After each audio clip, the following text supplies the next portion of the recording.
All right. Hello, this is Wmpyr here to talk about knife defense. Okay. So first things first, in B1 Escrima, the style that I teach, we use a technique called the force-to-force block. And then we use something that I call a defense bag. So we're using a bag like a shield with the technique, the force-to-force block, to defend against the knife. Okay.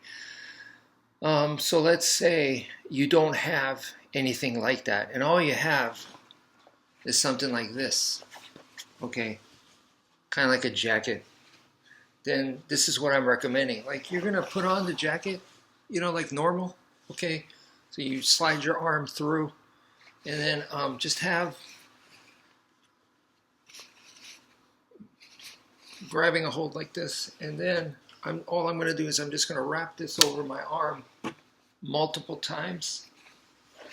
And the goal is to have the end, this area, as thick as possible because this is the area that's more likely to meet their knife. So this is what I want. As much of the wrap as possible. And the technique is going to be the same. It's the force-to-force block because I teach the one system.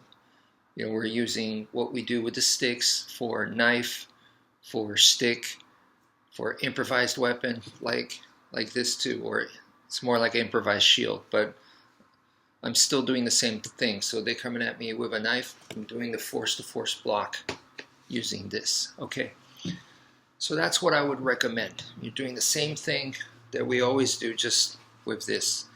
Now some people may say, well, what about using it like this, right, with both hands. And from what I've tested with my students, so we use like one of these foamy swimming noodles, and when we tested it out with this, there's too much give. We were getting stabbed and cut, so I don't recommend it. Yeah, no. And that's why with the defense bag, I tell you guys to put in something solid in there so that it's going to retain its shape, like a skeleton. You want, at the very least, like a magazine, something in there to give it some structure, because if it's too flexible, it has too much give, and it's not going to stop anything.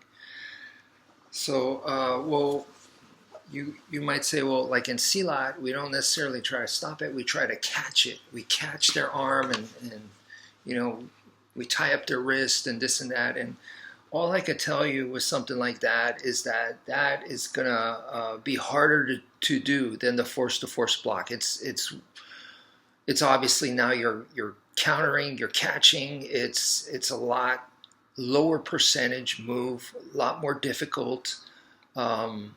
So I'm not saying that those moves don't work. What I am saying is that you need to have your basics down first, because if you start working on moves like that and you think you could just do it right now, you're going to be confused and you're going to be trying a move that is a low percentage. You're just going to put yourself in jeopardy.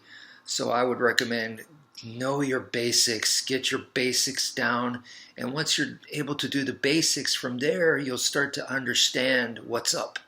And once your understanding is better, then you'll see opportunities to do stuff like that. But without the basics, man, you're just doing like a Hail Mary move. So I highly don't recommend it. And the basics is, without a doubt, the force-to-force block with the defense bag. So that's it for now. Thank you for viewing, and take care, folks.